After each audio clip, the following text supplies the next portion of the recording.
Entonces vamos a iniciar este mensaje de hoy y es continuación del mensaje del domingo pasado. El domingo pasado el tema del mensaje fue Avancemos hacia la madurez. Avancemos hacia la madurez. Y estamos viendo las 3 etapas del crecimiento espiritual. Vimos la primera etapa es la niñez o la infancia espiritual, donde el creyente nuevo que está empezando en las cosas del Señor empieza a tomar la leche espiritual. Significa aprender las doctrinas esenciales, lo básico de la palabra de Dios. En ese momento el que es niño espiritual tiene inexperiencia en discernir qué es bueno y qué es malo.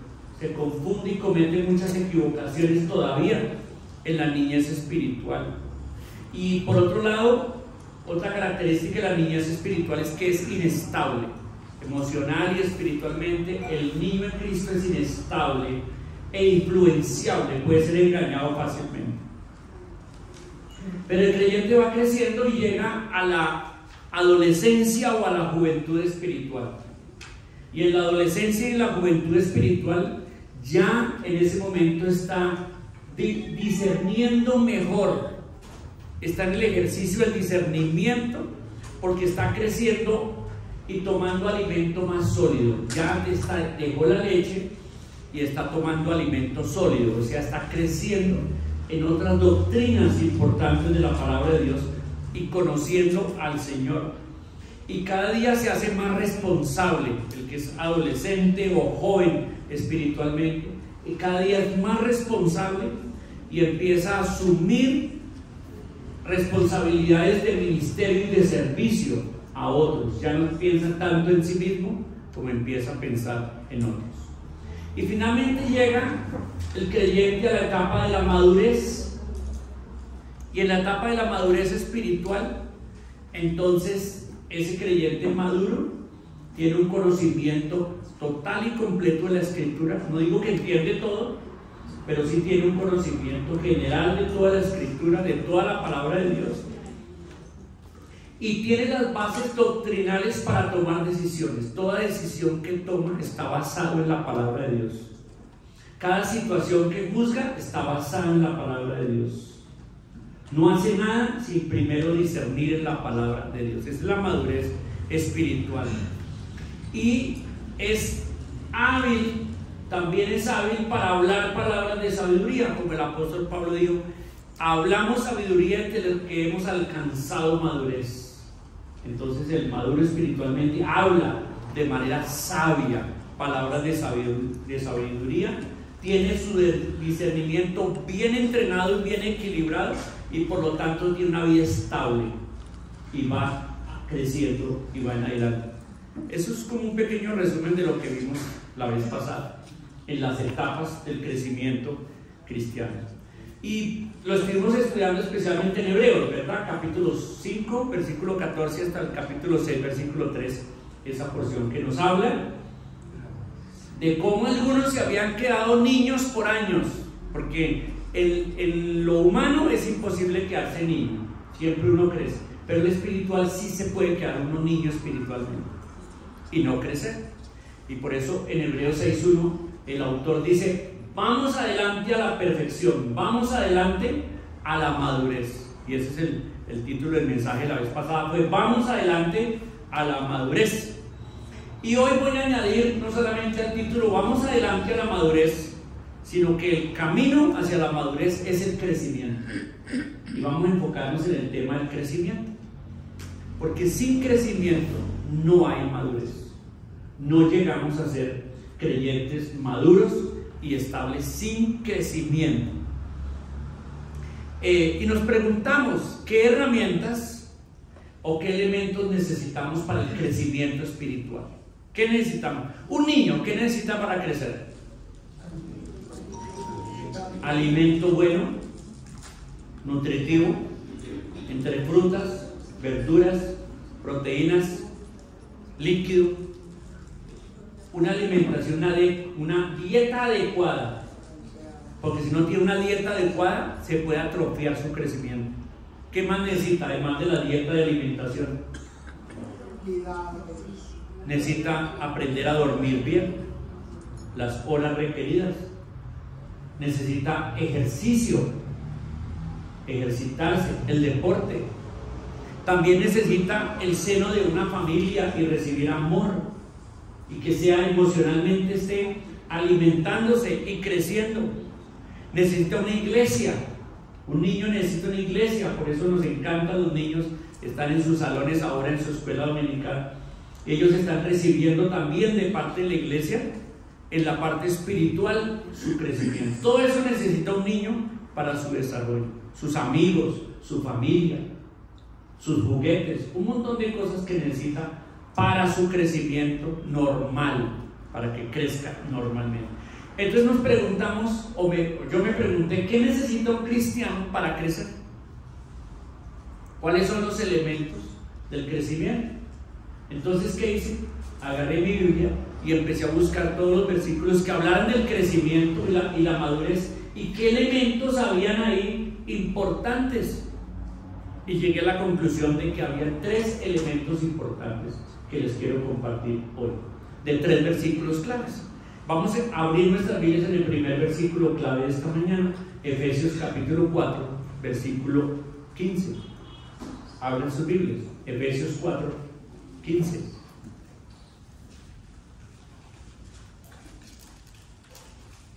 Dice así, Efesios 4, 15. Sino que siguiendo la verdad en amor, crezcamos en todo en aquel que es la cabeza, esto es Cristo. Entonces yo pregunto, ¿cuál es el elemento importante en este versículo de crecimiento? La verdad, ¿verdad? Porque dice, siguiendo la verdad en amor, crezcamos en todo en aquel que es la cabeza, esto es en Cristo. Este es el primer elemento, la verdad, o vamos a llamarlo hoy el conocimiento de la palabra de Dios. El conocimiento es la primera herramienta o el primer elemento. Pasemos a primera, bueno, y ahí se menciona otro. ¿Cuál es? Amor. El amor, porque dice siguiendo la verdad del amor. Vamos a primera Tesalonicenses capítulo 3 versículo 12. Primera Tesalonicenses capítulo 3 versículo 12. Dice así: y el Señor os haga crecer y abundar en amor unos para con otros y para con todos, como también lo hacemos nosotros para con vosotros. ¿Cuál es el segundo elemento entonces de crecimiento? La segunda herramienta, según ese versículo, ¿cuál? El amor. El amor unos con otros, porque aquí el apóstol nos impulsa, nos exhorta a crecer en el amor como elemento importante de crecimiento. Ese es el segundo. Y el tercero está en segunda de Pedro capítulo 3 versículo 18. Segunda de Pedro 3, 18. Y van a notar que en los 3 versículos están entrelazadas las 3 herramientas. Capítulo 3, versículo 18. Dice así: antes bien, ¿crecer en qué? En la gracia. Crecer en la gracia y el conocimiento de nuestro Señor y Salvador Jesucristo. A Él sea gloria ahora y hasta el día de la eternidad. Amén. Entonces aquí está el tercer elemento. ¿Cuál es? La gracia. Y acá está combinado con el conocimiento. Entonces fíjense cómo los 3 versículos van incluyendo y mezclando los 3 elementos. ¿Cuáles son entonces los 3 elementos o las 3 herramientas importantes para el crecimiento espiritual que nos lleve hacia la madurez? El conocimiento, el amor y la gracia. Vamos entonces a pensar en cada uno de ellos. ¿Estamos? Vamos a profundizar un poco en cada uno de esos 3 elementos. Entonces volvamos a Efesios capítulo 4, que es donde tenemos el primer elemento que se llama el conocimiento. Y vamos a ver eso, cómo nos ayuda en el crecimiento espiritual. Volvamos a Efesios, capítulo 4. ¿Y cuál era el versículo clave? El 15. Pero entonces vamos a leer desde el 11. Desde el 11 hasta el 16. Para el contexto. Y dice así. Y él mismo, y aquí él significa Cristo, y Cristo mismo, constituyó a unos apóstoles, a otros profetas, a otros evangelistas y a otros pastores y maestros, a fin de perfeccionar o madurar, esa es la palabra madurar, a fin de perfeccionar o madurar a los santos para la obra del ministerio, para la edificación del cuerpo de Cristo, hasta que algunos, no dice algunos, dice que todos, la meta es todos, hasta que todos lleguemos a la unidad de la fe y del conocimiento del Hijo de Dios, a un varón perfecto, y aquí otra vez la palabra perfecto es maduro, se puede traducir maduro, a un varón maduro, a la medida de la estatura de la plenitud de Cristo, para que ya no seamos ¿qué? Niños, ya no seamos niños fluctuantes, llevados por doquiera de todo viento de doctrina, por estratagema de hombres que para engañar emplean con astucia las artimañas del error, sino que siguiendo la verdad en amor, crezcamos en todo, en aquel que es la cabeza, esto es Cristo. Fíjense el énfasis, sino que crezcamos. La meta es crecer. La manera de llegar a la madurez es el crecimiento.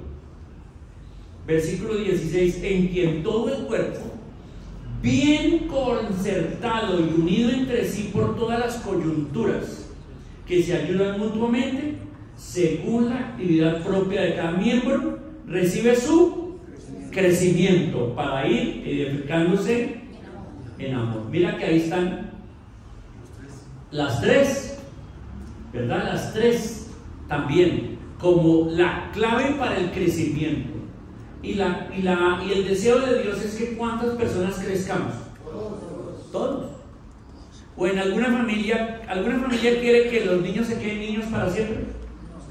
Pues yo sé que a algunos papás sí les gustaría que el niño no creciera, que era tan lindo hay un niño, pero no, inevitablemente los niños seguirán creciendo y creciendo, y queremos verlos que se conviertan en adultos y en adultos responsables. Queremos ver a nuestros hijos crecer, formar hogares responsables que glorifiquen a Dios y hagan las cosas bien. Ese es el deseo más grande de un padre, y es el deseo de Dios para todos nosotros, en la área espiritual y en la área familiar y en todas las áreas, porque dice aquí en todo crezcamos. Es importante que todos entendamos que el crecimiento es lo que Dios quiere de nosotros para llegar a ser personas que maduras en el Señor.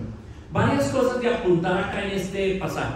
Primera, Cristo constituyó a algunas personas con algunos dones especiales, como apóstoles, como profetas, como evangelistas, como pastores y maestros. ¿Correcto? Por la Escritura sabemos que los apóstoles y los profetas fueron instituidos al principio de la iglesia para liderar la iglesia, plantarla, escribirle el Nuevo Testamento y dejarlo en la base. Pero apóstoles y profetas ya pasaron. Que eso quede claro, ya pasaron. Por ahí hay algunos que se quieren adoptar el título de profeta, de pastor, de apóstol. Cuento, es pura ignorancia de la palabra de Dios y puro engaño y artimañas de error para inducir a gente a la adoración de personas. ¿Correcto? Por la Escritura, y si quieres profundizar más en el tema, yo te ayudo a profundizar en el tema. Pero apóstoles y profetas fueron al principio de la iglesia y se quedaron ahí. y es la base, ¿correcto?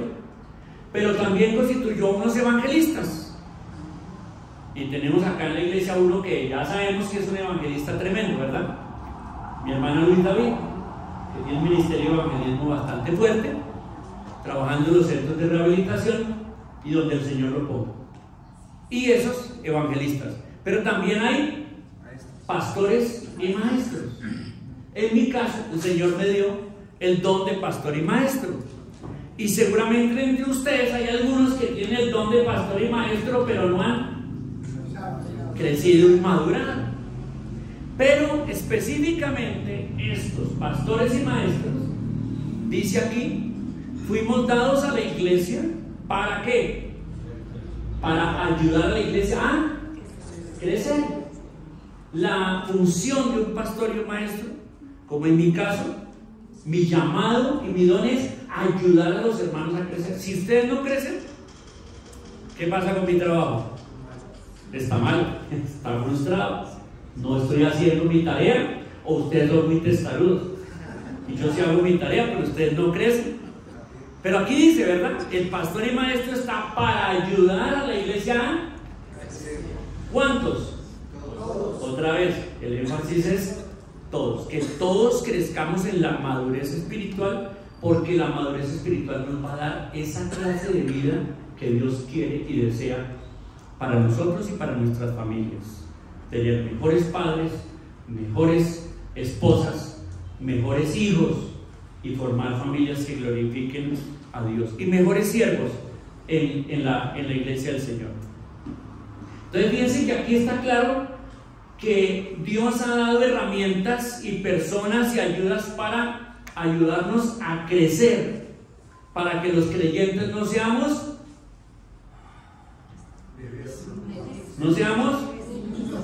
niños inmaduros y sobre todo inútiles, que no sirvamos para nada, que solamente vengamos a sentarnos en la banca y no seamos útiles en la obra de Dios. Eso es lo que Dios no quiere.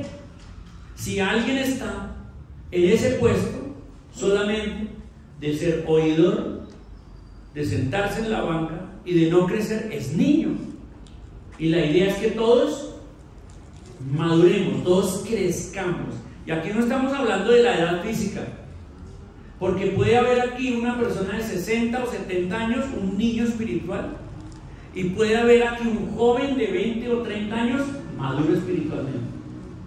Esa es la diferencia, porque estamos hablando de la edad espiritual, no estamos hablando de la edad física.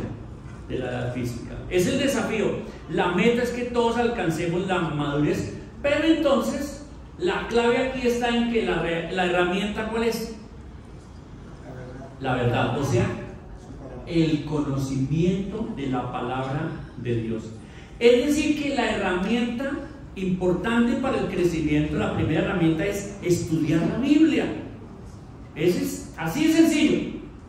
Me demoré un montón para decir eso, que la herramienta es estudiar la Biblia, pero si les digo solamente que la herramienta es estudiar la Biblia, ustedes no lo van a tomar en la grandeza de lo que eso significa. El estudio de la palabra de Dios es la herramienta más importante para el crecimiento espiritual. No me cansaré de repetir que nadie jamás puede crecer espiritualmente si no estudia la Biblia. Punto. No hay forma. No es posible crecer espiritualmente sin conocimiento de la palabra de Dios. Entonces mírate a ti mismo. Si ya has adquirido la disciplina del estudio bíblico, y esa es una disciplina para toda la vida, porque yo no debo dejar de crecer nunca, ¿o sí? ¿Sí? No, nunca. Yo tengo que seguir creciendo cuando tenga 70, 80, 90. Aquí está mi mamá, que tiene 90 años, y ella sigue aprendiendo de la palabra de Dios. Me da ejemplo en eso. Ella sigue queriendo estudiar la palabra de Dios. No hay que dejar de crecer y de conocer la palabra de Dios. ¿Por qué? Porque es el conocimiento que me hace crecer. Me hace crecer intelectualmente porque aprendo muchas cosas, pero sobre todo ¿qué? espiritualmente, porque conozco más a Dios. Me acerco al conocimiento de Dios. Y ese conocimiento me hace crecer en intelecto, pero también me hace crecer en fe. En fe. ¿Cómo viene la fe? Por el estudio de la palabra de Dios. El estudio. El oír la palabra de Dios significa estudiar la palabra de Dios. Creyente que no estudia, no crece. Claro, no es solo eso. Como vamos a ver, hay otras dos herramientas muy importantes, pero esta es muy importante: crecer en el conocimiento de la palabra de Dios. El conocimiento me ayuda a crecer, y otra cosa que hace el conocimiento es que me transforma. ¿Por qué el conocimiento transforma? Porque cambia mi manera de pensar. Claro, me lleva a la evaluación, me lleva a discernir, me lleva, porque el conocimiento me transforma, porque yo actúo según yo soy, ¿verdad? Y yo soy según sé. Sé, soy, actúo. Así funciona. Lo que yo aprendo lo convierto en lo que soy, y lo que soy me lleva a actuar. Por eso es que nosotros, al leer las Escrituras, saber la palabra de Dios me convierte en lo que debo ser como cristiano, y eso me lleva a hacer. El hacer es solo reflejo de lo que soy y sé. Me acuerdo cuando pelado, que empecé las cosas del Señor, los amigos y compañeros me decían: no vaya ya, que ya le lavan el cerebro. Y yo siempre decía: no, ya no lo lavan el cerebro. Yo allá escucho la palabra de Dios y uno es libre de pensar lo que quiera. No, ya no nos lavan el cerebro. Pero años después yo dije: ay, lástima, yo debía haberle dicho que sí, que allá nos lavan el cerebro. ¿Por qué? Porque nuestra mente está llena de basura, está llena de pensamientos incorrectos, de actitudes incorrectas, de conceptos incorrectos acerca de la vida, acerca del futuro, acerca de la vida espiritual, acerca de Dios, del diablo, del mundo, de muchas cosas. Tenemos pensamientos muy incorrectos, y sí necesitamos ser lavados. Sí necesitamos, solo que lo que nos lava es ¿qué? La palabra de Dios. No ningún ser humano, no ninguna iglesia, ninguna religión. ¿Quién? La palabra de Dios. El Espíritu Santo, a través de la palabra de Dios, cambia mi manera de pensar. Ejercítate en el estudio de la palabra de Dios todos los días. Saca tiempo todos los días para estudiar la Biblia.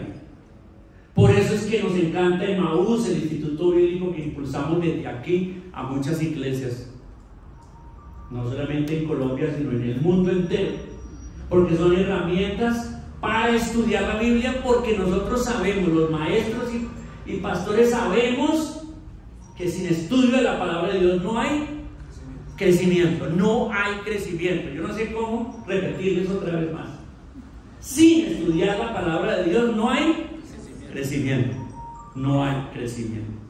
Ahora, pasemos al segundo elemento. ¿Cuál fue que dijimos? Era el segundo elemento. El primero, conocimiento. ¿El segundo qué? El amor. El amor. El amor. La Biblia insiste mucho en crecer en el amor. En 1 Juan se nos habla de perfeccionar el amor. Yo una vez estaba leyendo ese pasaje en Juan 4. Me llamó la atención esa expresión, perfeccionar el amor, y agarré y me puse a hacer un estudio qué significa eso de perfeccionar el amor, y simplemente llegué a la conclusión de que teníamos que madurar en el amor, teníamos que aprender a crecer en el amor de Dios. Como una pareja cuando se casa, enamorados, y al principio su amor es muy emocional, es muy emotivo, es muy circunstancial, y además es muy de la imagen que tiene la otra persona, ¿verdad? Uno se casa y esa muchacha la ve la más hermosa de todas. O sea, las otras no tienen nada que ofrecer. Esa muchacha es impresionante. Y él mira al hombre y igual. Pero después que pasan unos poquitos tiempos en el matrimonio, ¿qué pasa? Si el amor no crece, él empieza a mirar a otras mujeres más bonitas, porque la mujer con que se casó pierde el encanto. Y si los años pasan y le salen arrugas, ni se diga. Si el amor no creció y se enamoró solo de lo superficial y no se enamoró de la esencia de la persona, ese amor se va a marchitar. Y escuchamos muchos casos de personas de 40, 50 años de matrimonio que se divorcian, se cansaron, ya no más, no me lo aguanto más, no me la aguanto más, no me lo aguanto más, porque el amor se... Y así como pasa en el matrimonio, que es necesario hacer crecer el amor y profundizarlo, en la vida espiritual es exactamente lo mismo. Cuando empezamos como cristianos, ¿cómo es el amor nuestro? ¿Cómo es? Lo que llamamos ¿qué? El primer amor. O sea, no, es una alegría, o sea, conocer a Cristo. Yo me acuerdo, yo quería estar en la iglesia todos los días. Decía, pero ¿por qué no van a la iglesia todos los días? Me gustaría estar ahí con los hermanos, qué emocionante.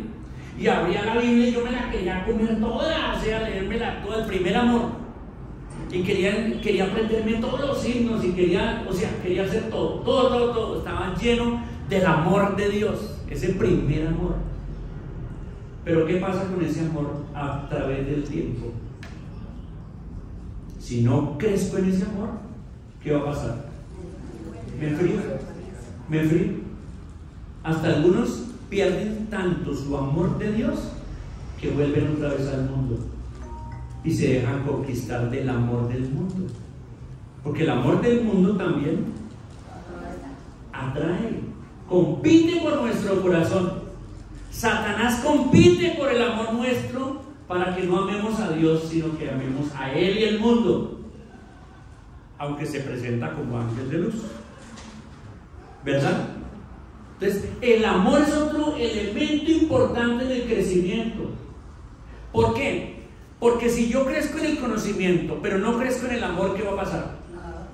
Me lleno aquí, sé mucha Biblia, pero cuando miran mi vida con microscopio, entonces mi vida es un desastre. Y eso no tiene sentido, ¿verdad? ¿Verdad, hermano? No tiene mucho sentido. Saber mucha Biblia y me miran con microscopio y mi vida es un desastre. Mi carácter, mi forma de ser, mi forma de comportarme como empleado, mi forma de ser en mi casa, lo que hago en lo secreto, todo. Entonces no coordina con el conocimiento. Por eso este ingrediente es muy importante, el amor. El amor lo llena todo. El amor es la esencia de la vida. Imagine un mundo sin amor. Imagine su vida sin amor. Nada, quite el amor total de su vida. ¿Cómo queda? ¡Wow! Seco y vacío, ¿verdad? El amor es la esencia de la vida. Necesitamos el amor. Por eso Jesús, Mateo capítulo 22, vamos a leer ahí. Mateo capítulo 22, versículo 36. Unos fariseos vinieron, unos maestros de la ley vinieron y le preguntaron a Jesús, porque ellos discutían de los 500 mandamientos que tiene la ley de Moisés. Ellos discutían cuál será el más importante de todos. Querían como clasificarlos y decirle a la gente, mire, si ustedes cumplen estos 10 más importantes y no cumplen el resto, tranquilos, no hay problema, que estos son los más importantes. Pero entonces ellos discutían y unos decían que son estos, otros son estos, son estos, son estos. Y no se ponían de acuerdo entre los 500 mandamientos que había en la ley de Moisés, cuál era el más importante. Entonces van con esa pregunta que han discutido por decenas de años y van a acorchar a Jesús con esa pregunta, la pregunta más difícil. Y ahí esto es lo que leemos, Mateo capítulo 22, versículo 34. Entonces los fariseos, oyendo que había hecho callar a los saduceos, se juntaron a una. Bueno, los fariseos eran una secta vamos a decirlo secta no en el sentido de secta hoy, sino un grupo de maestros religiosos los fariseos y los saduceos eran otros. Y los fariseos y los saduceos tenían ahí su división fuerte, tanto doctrinal como personal. Entonces ya los saduceos habían venido a hablar con Jesús y Jesús los había callado. Les había dado respuestas y ellos se quedaron callados. Entonces acá dice, como los fariseos se dieron cuenta que Jesús había callado a los saduceos, entonces se juntaron ellos y dijeron, echémosle la pregunta más difícil, la que se ha debatido por tantos años. Vamos a ver qué dice. Entonces los fariseos, oyendo que había hecho callar a los saduceos, se juntaron a uno. Y uno de ellos, intérprete de la ley, preguntó por tentarle diciendo, Maestro, ¿cuál es el gran mandamiento de la ley? Esa es la gran pregunta. Jesús, sin dudarlo, dijo, amarás al Señor tu Dios con todo tu corazón, con toda tu alma y con toda tu mente. Este es el primero y grande mandamiento. Y el segundo es semejante: amarás a tu prójimo como a ti mismo. ¿Qué tal esa respuesta? ¿Cuál es el mandamiento más grande? El amor. El amor. Amar a Dios y amar a los semejantes. En eso se resume. Y entonces agregó Jesús en el versículo 40: de estos dos mandamientos depende toda la ley y los profetas. ¿Qué era para los judíos la ley y los profetas? Pues toda la Biblia. La Biblia de los judíos era el Antiguo Testamento, ¿verdad? No tenían el Nuevo. Pero entonces Jesús dijo, mire, toda la Biblia se resume ¿en qué? En el amor. Amar a Dios y amar a los semejantes. Si amas a Dios y amas a tus semejantes, ha cumplido toda la ley. Toda la ley está resumido el amor allí. Entonces miren cómo Jesús nos hace entender que un elemento importante en la vida nuestra de crecimiento es el amor, y tenemos que crecer en el amor. Si tú te quedas niño en el amor, pues vas a fracasar y vas a seguir en inmadurez. Necesitas crecer en el amor de Dios, en el amor de Dios. Ahora, Jesús dijo, amarás a tu Dios y amarás a tus semejantes. Quiere decir que el amor tiene dos vías, ¿verdad? Una hacia arriba y otra hacia los lados. Una vertical y otra horizontal. Primera de Juan 4, especialmente 4, nos dice que si alguien dice que ama a Dios pero aborrece a su hermano, no ama a Dios, es mentiroso. Si alguien dice yo amo a Dios pero siento un odio y un rencor y una deseo de venganza contra cualquier ser humano, entonces no ama a Dios. Dicho sea de otra manera, el creyente que dice que ama a Dios o quiere amar a Dios, pero todavía tiene rabia, rencor y odio por otros, no ha crecido en el amor. ¿Se quedó qué? Niño. Se quedó niño en el amor. ¿Estamos? El amor también tiene que crecer. Por eso la Biblia en el Nuevo Testamento nos impulsa muchas veces, no pocas, acerca de amados unos a otros, amados unos a otros, crecer en amarse unos a otros. Lo leímos en el versículo en 1 Tesalonicenses, que crezcan en amarse unos a otros. Y hay muchos versículos, los estuve viendo, hay muchos versículos acerca del tema de amarse unos a otros. Ahora pregunto, ¿cómo se mide entonces mi amor? ¿Cuál es el termómetro de que estoy creciendo en el amor? Y la respuesta es el estado de mis relaciones. ¿Viste? El estado de mis relaciones. ¿Cómo está tu relación con Dios? Y eso mide tu amor a Dios. ¿Cómo está el estado de tu relación con tus semejantes? Y eso mide el estado de tu amor. Simple. Si yo me caracterizo por ser esa persona que solo genero choques, controversias, discordias, pues ya sé cómo está mi amor. Está en cero. Si yo soy esa clase de persona que mantengo buenas relaciones con todos, entonces mi amor se está perfeccionando. ¿Cuál es el punto más alto del amor perfeccionado? Jesús lo dijo en el Sermón del Monte: amad a vuestros. Ese es el punto más alto.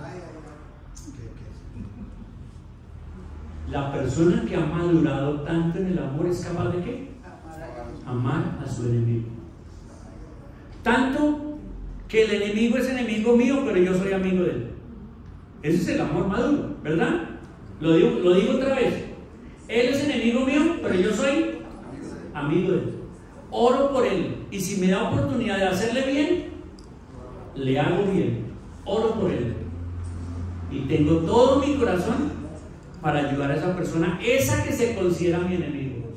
Incluso que me hace daño, incluso que habla detrás mío, incluso que chismea detrás mío, incluso que arma cosas detrás mío contra mí, a ese también debo amar. Ese es el amor maduro. Y no importa si alguien dice, no, pues tan hipócrita, ahí pelándole la muela al que le está hablando detrás de él. No, ese es el amor maduro, verdadero, sincero. Es el punto más alto. Es el punto más alto porque Jesús, ¿a quién amó? ¿Amigos o enemigos?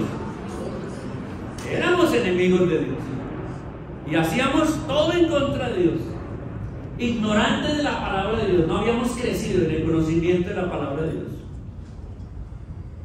Y sin embargo Jesús nos amó y nos amó hasta la muerte. Eso es amor maduro, eso es amor perfecto. Entonces el estado de nuestro amor se mide cómo están tus relaciones. ¿Cómo está tu relación con Dios, por ejemplo? Evaluemos el amor a Dios. ¿Cómo debe estar Dios en tu vida si lo amas? ¿Cómo? En el primer lugar. Todo lo que hago, tengo en cuenta a Dios y su palabra. Cada decisión que tomo, oro y busco a Dios. No tomo ninguna decisión sin buscar a Dios, orar y a través de la palabra ver cuál es la mejor decisión. Y oro, y aunque necesito tomar la decisión ya, pero no recibo respuesta de Dios, no voy a tomar la decisión, sigo esperando hasta que Dios me dé la respuesta. ¿Estamos? En la práctica es eso. Si yo amo a Dios, pongo a Dios en primer lugar, lo hago en primer lugar de mi vida y realmente ejercito ese primer lugar de Dios en mi vida, realmente. ¿Y cómo se mide la relación con los hermanos o con los semejantes? Pues ¿cómo está mi corazón respecto a los demás? Hasta incluso el peor enemigo. ¿Cómo está mi corazón? Y ahí puedo entender si estoy creciendo en mi amor o no. Entonces, primer elemento de crecimiento, estudiar la Biblia. Segundo, crecer en el amor. Y tercero, ¿cuál fue que dijimos? Tercero, la gracia. La gracia. Wow, necesitaríamos por ahí un año para estudiar el tema de la gracia, porque es impresionante la Biblia. Es impresionante el tema de la gracia. Entonces vamos a terminar en 2 de Pedro 3:18, dándoles unos poquitos pensamientos sobre la gracia. 2 de Pedro 3:18, y ahí terminamos. Dice 2 de Pedro 3:18. Si quieren lo leemos todos. ¿Estamos? 2 de Pedro 3:18. Vamos. Antes bien, crecer la gracia y el conocimiento de nuestro Señor y Salvador Jesucristo. A Él sea la gloria, ahora y hasta el día de la eternidad. Amén. muy bien. Ahí dice, antes bien, es en contraposición de que en el versículo anterior dice: así que vosotros, oh amados, sabiéndolo de antemano, guardaos no sea que arrastrados por el error de los inicuos caigáis de vuestra firmeza. Antes bien, o sea, en contraposición de que hay falsos maestros, falsas enseñanzas, y Satanás está engañando a mucha gente, torciendo la verdad, en contraposición de eso y de no caer de nuestra firmeza, dice: antes bien, crecer en la gracia y el conocimiento de nuestro Señor y Salvador Jesucristo. ¿Qué es la gracia? Esa es la pregunta, ¿verdad? ¿Qué es la gracia? Ese aspecto de la gracia se menciona en relación al crecimiento de Jesús. Voy a leer rápidamente Lucas capítulo 2, versículos 40. Lucas 2, versículo 40 dice: y el niño crecía y se fortalecía y se llenaba de sabiduría, y la gracia de Dios era sobre él. Hablando de Jesús cuando niño. Versículo 52: y Jesús crecía en sabiduría, en estatura y en gracia para con Dios y los hombres. Entonces mira a Jesús como hombre. Dice ahí que crecía en ¿qué? En gracia. Crecía en gracia. ¿Qué es la gracia? La gracia tiene, en el diccionario bíblico del griego, tiene dos aspectos para la palabra gracia. Uno, tiene que ver con una persona llena de gracia hacia el otro. ¿Qué es una persona que está llena de gracia hacia el otro? Una persona que está dispuesta a ayudar sin pedir nada y sin esperar ni siquiera las gracias. Está simplemente dispuesta a darlo. Eso es gracia. Una persona dispuesta a dar de manera gratuita, voluntaria y espontánea, sin condicionamiento absolutamente ninguno. Eso es una persona llena de gracia. Desde el lado de la persona que es el benefactor de la gracia, ¿qué recibe? Pues recibe todo lo que la persona le quiere dar. Entonces, por ejemplo, tú no tienes carro y llega un día una persona y te dice: mira, te voy a regalar este carro. ¿Qué te parece esa noticia? Ya hay uno que se puso contento. Entonces alguien viene y dice: mira, te quiero regalar este carro.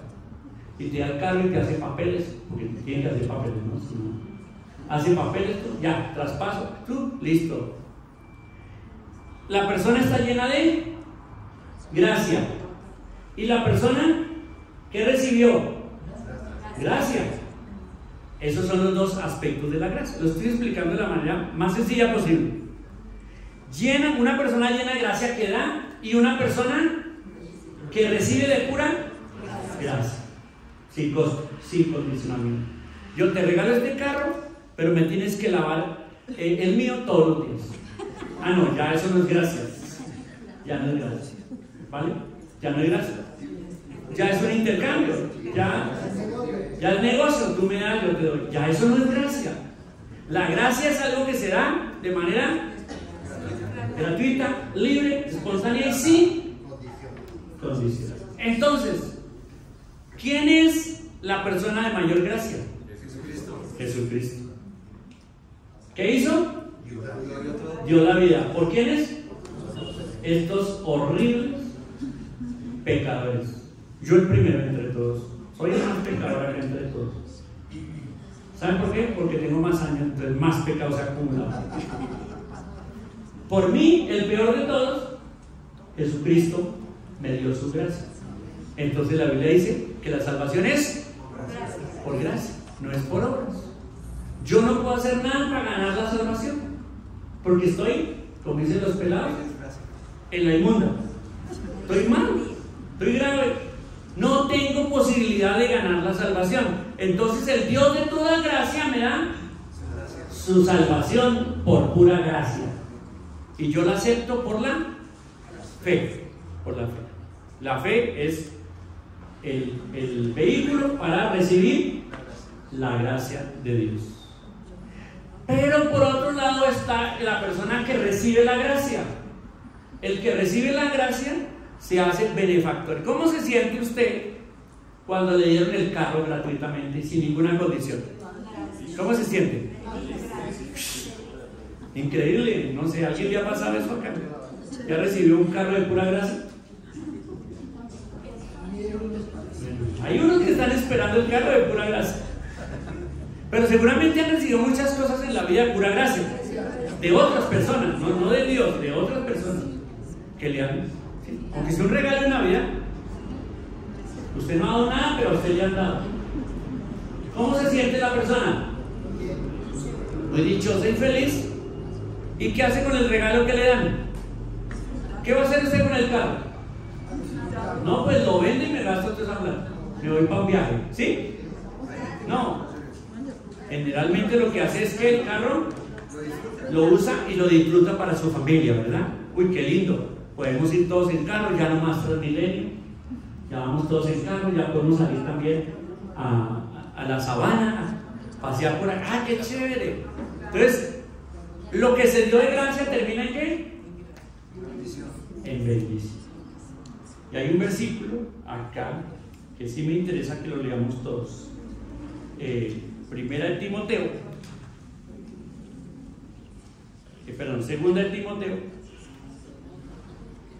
Segunda de Timoteo capítulo 2 y versículo 1. Una exhortación para nosotros. Segunda de Timoteo 2:1. ¿Qué dice? Tú pues, hijo mío, esfuérzate en la gracia que es en Cristo Jesús. Vamos a analizar un poquitico esa frase. Primero dice, está dirigido ¿a quién? A un hijo.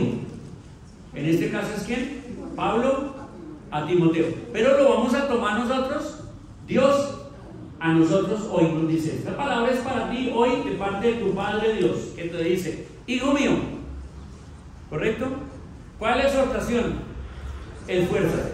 ¿Qué significa esfuérzate? Luchar, trabajar, constancia, disciplina. O sea que esto no es gratuito. ¿Me están comprendiendo? Me está diciendo, mira, esto no es gratuito, te toca trabajarlo. Pero ¿cómo así? ¿Cómo es esta contradicción aquí? Esfuérzate en la gracia. Si la gracia es lo que no se da, ¿cómo me esfuerzo en la gracia? Bueno, el sentido es este, en que yo soy el benefactor de la gracia de Dios, ¿verdad? Y Dios me quiere dar sus recursos. Pero yo, ¿qué debo hacer? ¿Qué me pide Dios? Esfuérzate en qué. Oiga, esto está lindo. Esfuérzate en qué. Entonces pongo el ejemplo en carro. La persona me dice, ven, me llama, me dice, Gilbert, te voy a regalar un carro. Wow, ¿qué? Otra vez dime, que te voy a regalar un carro. No puede ser. ¿De verdad me está? Sí, estoy hablando en serio. Bueno, no, pues qué alegría. Sí necesitaba uno. Mi hermano, mire, venga aquí hasta Suacha por él. Lo espero en la plaza principal. ¿Está Suacha? No, pero ¿y usted no me lo puede traer hasta acá? No será que me lo trae, no será que venga, le invito a ti acá. ¿Me entienden? O sea que encima de que me dan por gracia, no hay esfuerzo mío para ir. Y entonces si a usted le dice, mire, le regalo un carro y está en Barranquilla, ¿usted qué hace? ¿Va a Barranquilla y lo trae? Va a Barranquilla y lo trae. Y si Dios te dice, yo tengo mi gracia de los recursos espirituales que todos ustedes necesitan y se los quiero dar, vengan por ellos, ¿usted qué hace? Pues esfuérzate en la, eso es lo que quiere, esfuérzate en la gracia. Quiere decir eso, que los recursos de Dios están disponibles para nosotros, todos los recursos de Dios están disponibles.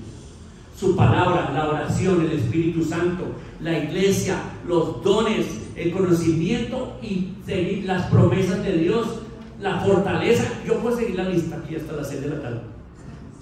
De todas las riquezas de la gracia de Dios. Entonces, ¿qué es la gracia de Dios? Sus riquezas. Todo lo que Él tiene para ti. Pero la exhortación es que esfuérzate en recibir la gracia. Recibe la gracia. Porque sin la gracia de Dios es imposible crecer. Conclusión, hermanos, ¿es posible crecer sin conocimiento? No. ¿Es posible crecer sin amor? ¿Sin crecer en el amor? ¿Es posible crecer sin los recursos de la gracia de Dios? No es posible. Quiero que se vayan con eso en la mente y en el corazón, en esta exhortación que Dios nos hace a todos. La meta es la madurez y el camino es el crecimiento, y tenemos 3 herramientas: el estudio constante de la palabra de Dios, crecer en el amor, o sea, una transformación profunda, interna, de amor a Dios y amor a mis hermanos y a mis semejantes, y crecer en la gracia, en esforzarme en encontrar todos los recursos que Él tiene para mi vida, para ayudarme a crecer. Dios les bendiga. Amén.